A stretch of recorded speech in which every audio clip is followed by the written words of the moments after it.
All right, so we want to give our watchers, our viewers, something like a survival guide because as a millennial, over the past we've been adults for I don't know the math, 11, 12 years.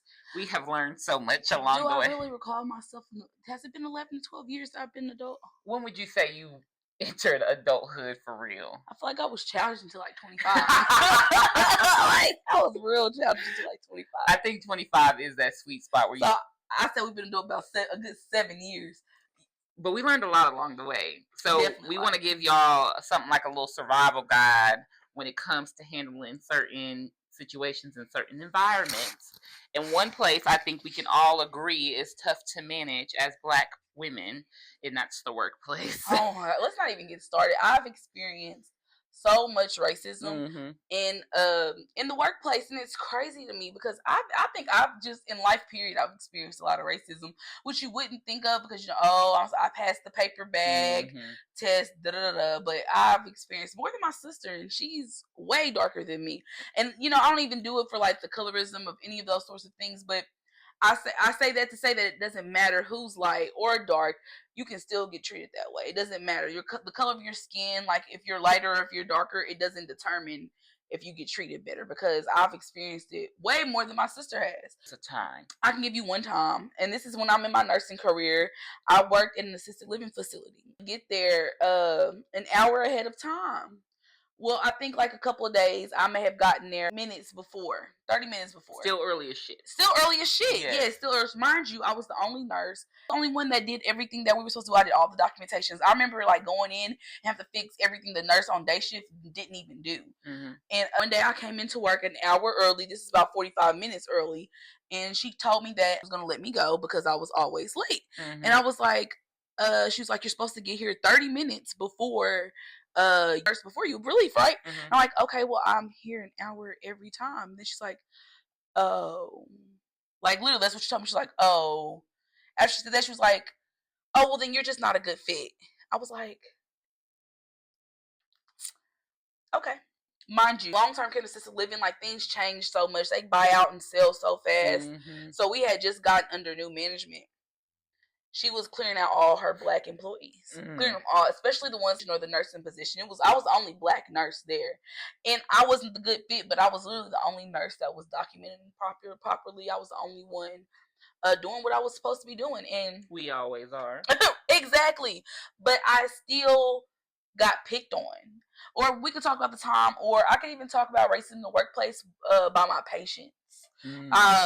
Nursing home, I got called I don't know how many times, you Black bitch, caring for calling me these racial slurs. So it happens like all the time, or even people know I'm their nurse, I'm like, ugh, you're my nurse, or they don't even believe I'm a nurse. That really gets me every time because they always question like my capabilities because I'm Black. They'll think that I shouldn't be a nurse. Like it's impossible. Oh, you must be a CNA, or you must work in the EVS or something like that. They all or in the kitchen, you know what I mean? They always play me lower than what I am. And it's not saying that we don't need any of those people, you know what I mean? And they're very important. So important. But they not just Black people jobs. Exactly. And that's what I'm saying. Like, no, like how'd you figure that was a problem? Or it's crazy because I don't know, I'm just because I've experienced so much racism or the angry Black woman, even though my white counterpart can do it the same thing I do, but somehow hers is like, oh, she's just going through something, while mine is, you need to calm yourself down, you're angry, I'm afraid for my life. Yeah, just all of it. It's just I've dealt with racism, but in like the form of passive aggressiveness in the workplace. Yeah, I'll never forget my last job. I worked with this lady. She was Caucasian. We worked closely together, and I had been there maybe like 30 to 45 days in this role before I started to realize that she was kind of nitpicking a lot of the things I did. Or she was starting. I was a case manager for kids coming out of DYS, so she was starting to nitpick a lot of the things that I did. She was starting to go around me to the probation officers on I wanted like things this way for my kids, and she would go behind me and try and do it this way because that's how so and so my uh the past white counterpart used to do it. That's how she used to do it. And I would explain to her, like, hey, this is my process. These are my kids. This is my caseload. Now I'm going to do it this way. So it got to the point where I had to go to my supervisor. So I went to my supervisor, and I'll never forget, like, it got so bad, y'all, where we had to sit down and have like a little powwow because one time this bitch, we in the office, and I forgot why she was mad, and she gonna come in the door, slam the motherfucking door, and then say hey to the other female in the room and not say hey to me.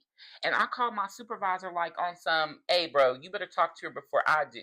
And she gonna come tell me after the fact, my supervisor, oh, she didn't mean it like that. That door. And let that have been you. Let that have been you. If that would have been you. So funny. Let that have been me, right? So it was, oh, the door's heavy, blah, blah, blah. So we resolve, whoop-de-doo. So like literally maybe a year from that event, maybe. I've been there for a year now at this point. I get word that so I'm no longer in this position. So we're well past the year. I've moved up at this agency. I remember this. Okay. So I am no longer in that position. I've gotten a new position. And so someone that I used to work with in that older position told me that she was going around in the community talking about me and talking about how I wasn't a good fit for the new position. I'm a new social worker. I'm new to this field. So basically implying that I don't know what the fuck I'm doing.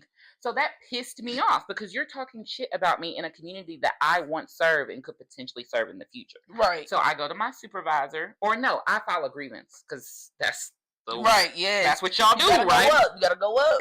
File the grievance. This is the way that this is part of the survival guide, y'all. This is the way you're supposed to handle it. If you're having issues with your coworker, you're supposed to go to HR so that you're not deemed black and angry.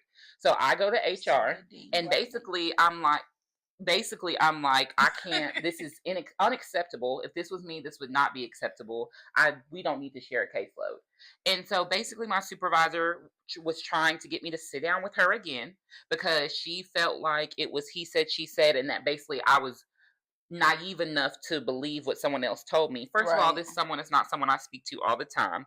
This is not someone that we're cool with outside of work. So she gains nothing by giving me this information. Even if there was whatever consequence came from that, whatever blowout came from her telling me that, she wouldn't even be able to witness it. Right. So it's kind of like I'm not dumb. So she tried to get me to sit down, and I didn't want to sit down. I start closing my office door so that she would not come in. Like I wanted no parts of her. And we didn't even work we no longer worked where we shared a caseload. So quite frankly, I didn't have to speak to her. But my not wanting to speak to her, creating boundaries, started to bleed into like the CEO asking people, is she okay? She's closing her door. Like it started to become problematic that I didn't want to sit down and have no kumbaya with this bitch. So that's the type of passive aggressiveness I'm talking about, because when she did whatever, it was excuses after excuses. I simply don't want to conversate. I didn't even cuss the bitch out like I wanted to. I didn't want to conversate. Because really, you could threw all that shit over. I'm just saying. Listen, it could have been a cold day that day. Oh God! But I don't want to talk to her, and now I'm the problem. You know what I mean? We're always the problem, and you know what I've realized? Like at this point, I just literally keep my head down, do my job, and I just try to stay out the way so that there won't even be problems to arise. You know what I mean? And the thing is, though, being black and in the workplace, problems can arise out of nothing. It can come out of like thin air. So I just pray.